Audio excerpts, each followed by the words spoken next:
All right, Ben, tell me about this flag. This is a flag from the first King of the Hammers race. Yeah. And at the time, Dave did not have a finisher flag. He started the race, but couldn't finish it.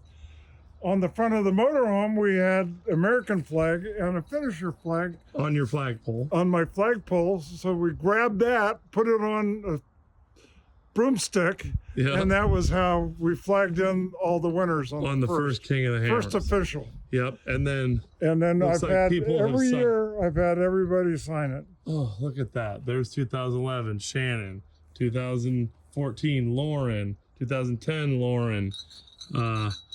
Look at all these. That is so awesome. What do we got here? John Reynolds. Oh, gee, there's John Reynolds. Very first one. Randy Slawson's on there a couple times, obviously. Yeah. Another Randy Slawson. Wow. So cool. All the finishers of King of the Hammers signed that thing. Yeah. Well, that's great.